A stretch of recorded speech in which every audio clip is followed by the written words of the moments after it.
Yo, what's up, YouTube? This is your boy Alex. Today is officially Wednesday. It seems very cloudy and it seems like it's gonna rain, so I decided to do two YouTube videos today. Promise it won't take up all your time today. Alright, first one is gonna be part 3 of my movie series before I jump ship from movies to television on which are the best movies to watch out for in 2021 and the great beyond, and then do the same thing with television. And then when I'm finished with this video, I'm gonna go right ahead and give you my breakdown on episodes 1, 2, and 3 of WandaVision. I did subscribe to Disney Plus yesterday, less than 24 hours ago, and I was blown away by the episodes, and that will be in the second video.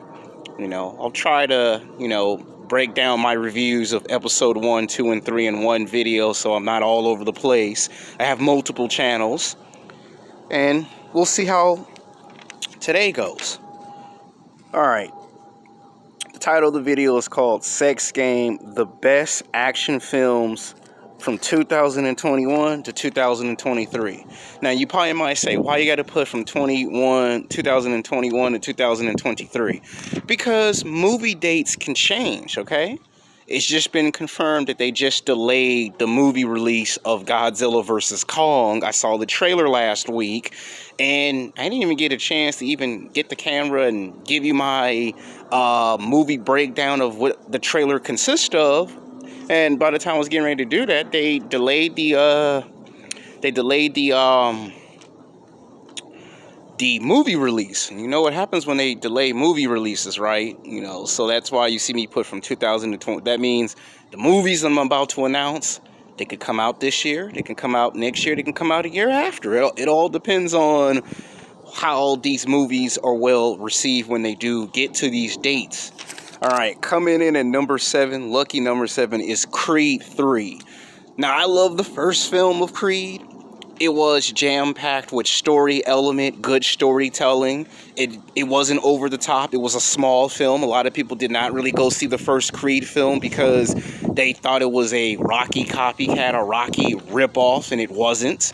And the film was, in some form or fashion, good enough to get a sequel. Now, Creed 2 was better than the first film. I know some people say Creed 1 was much better than Creed 2 because of who directed the first film. Someone came in and directed the second Creed. But to me, Creed 2 was much better than the first film. It was a bigger film. It was a acclaimed boxing film. And Michael B. Jordan truly shined in the second one just like he did in the first one. So did Sylvester Stallone. What I'm looking for Creed 3 is an even bigger production. Michael B. Jordan is going to write, produce, and direct, and star in this first feature-length film. And it brings out big comparisons to Rocky 3 right away, because you figured Rocky 3, Creed 3, you figured he's going to be fighting the son or grandson of Mr. T. Mr. T is going to be in this film. They're going to do like they did in the second film where Rocky Balboa comes and see Mr. T, and there's going to be some type of argument that takes place between these two legends.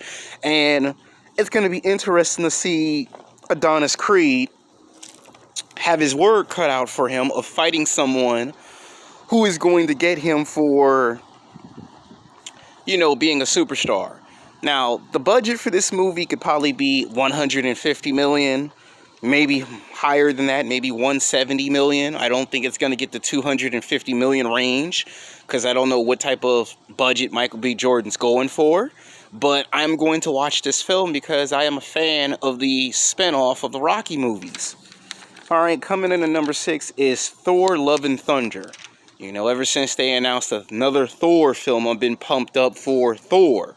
Now, a lot of people saw the first Thor film. A lot of people were really not that into the second film, and it wasn't until the third Thor film that people even wanted to see another Thor film.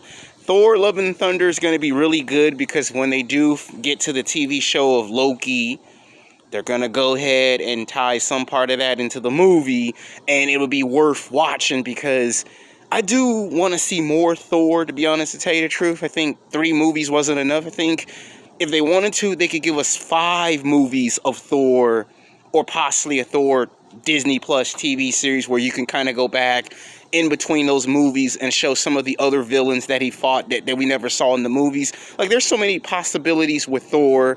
Natalie Portman is coming back. You know, it's going to be nice to see what type of version of her Thor's going to be.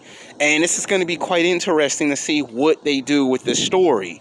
Of course, you got Valkyrie in this movie, so Tita Thompson's actually going to be in more than one movie.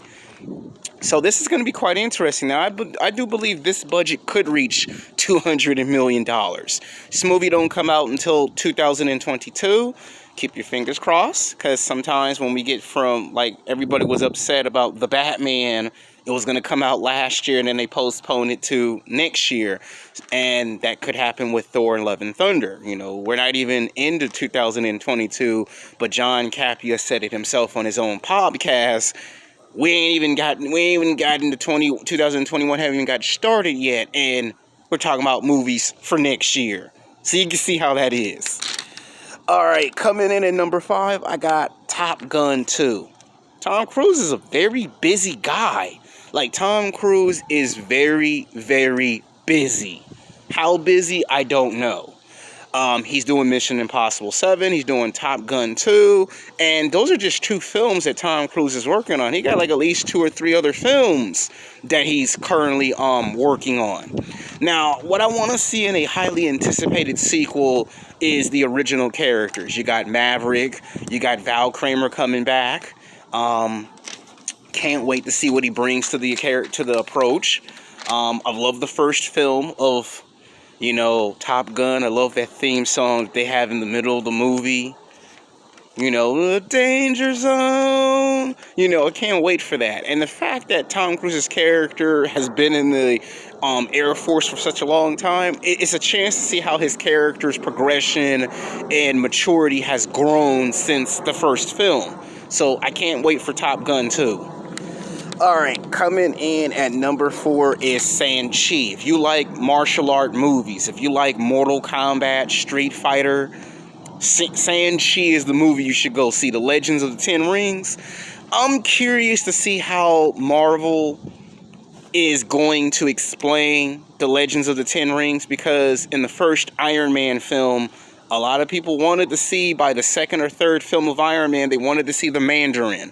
And you're going to see him in this film, just not in the way that we expect. And the fact that he's been teased several times in the Marvel Cinematic Universe, and now that we finally get a movie that explains what does the Ten Rings power contain, and what is that going to do down the road, you know he's going to be a big-time villain to contend with.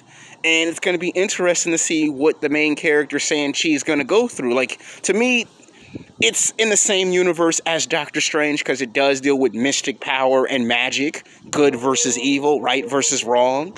And it's a tournament because it's going to determine, you know, what's going to be moving forward. So I can't wait for Shang-Chi. This is a movie that was just barely finished, and there's no telling when this movie will get released. But don't get too excited, because just because this movie finished production, that doesn't mean they can change the release date. All right, coming in at number 3 is The Eternals.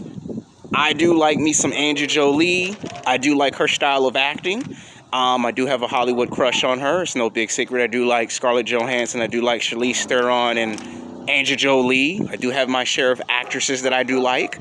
Now, The Eternals is a story that's been around since the beginning of the Marvel Cinematic Universe. And it's to answer that billion-dollar question, how come these heroes who have been watching everyone, you know, they've been watching the Fantastic Four, the X-Men, the Avengers, and basically this explains Thanos' origins. So you know you're going to see Thanos in this movie.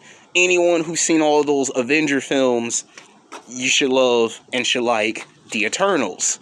The Eternals is going to be one of those films that's going to be big and huge. I can't wait for The Eternals, because it's a movie that's going to solidify where he comes from and how come he, you know, got like how he got like. Like, it's not going to be a movie about Thanos, but he is going to be in the movie, and it's going to explain some of his origins. Where in the Avenger films, we never got to know that much about Thanos, because he was just the villain at that time. And the fact that these characters, like, there's the Inhumans and then there's the Eternals, and Thanos is half Eternal, so it makes sense if you're going to make a movie about his origins, you might as well show all the other characters. He has brothers and sisters, and that's what this movie kind of center around. So it's going to be interesting to go back to the Eternals. I'm pretty sure there are going to be original characters from the old cinematic movies, like Thor's father, Odin, might actually resurface in this film. Why? Because you're going back to the very beginning of the universe, right? So Odin would have to be there, Zeus would have to be there, and Thor would probably be a kid before he even could control his power. So characters like Thor and Loki would probably be kids if you're going this far back. Characters like Silver Surfer could be around, Galactus could be around.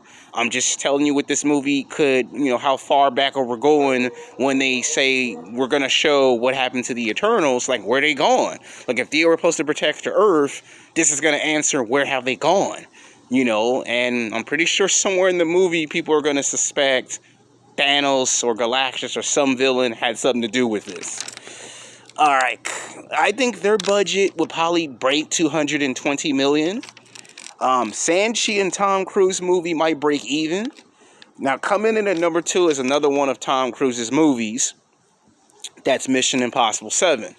Now, a lot of y'all are shocked just like I am. We thought after Mission Impossible 6, that was it. No more Mission Impossible films. And Tom Cruise decided, you know what?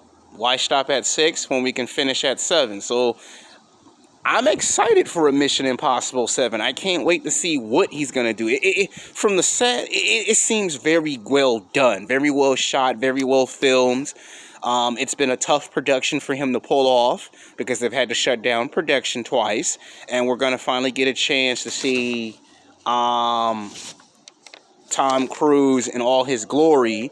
And I can't wait for Mission Impossible 7. I think this might break $250 million because it's Mission Impossible. Tom Cruise's movies, when it comes to a Mission Impossible, you know you're going to get a movie just jam-packed full of action. You're going to get your money's worth. You're going to get the best out of Tom Cruise. That's the franchise player when it comes to these movies. Coming in at number 1 is Black Panther Part 2. This is a movie that is going to be highly anticipated. And when I say highly anticipated, we all know what happened last year. We lost Chad Boseman. He was T'Challa. He was the Black Panther. And we all identify him as the first African-American superhero in movie cinema history. And now that we're going to be approaching a Black Panther 2, we have a lot of concerns moving forward for this film. A lot of us say we don't want him to get recast, and we don't. But I'm curious to see what they're going to bring to Black Panther 2. Hopefully his sister in the movie is going to actually be the mean-led character. And whatever villain they choose, I'm okay with it. Whether it's Namor, whether it's Doctor Doom, whether they go a different direction, I'm okay with that. But I'm curious to see what you're going to do with the story of Black Panther 2. Why this is on top of my list? Because this is a movie that's probably going to come out next year. So, yeah, that's where we're going with Black Panther 2.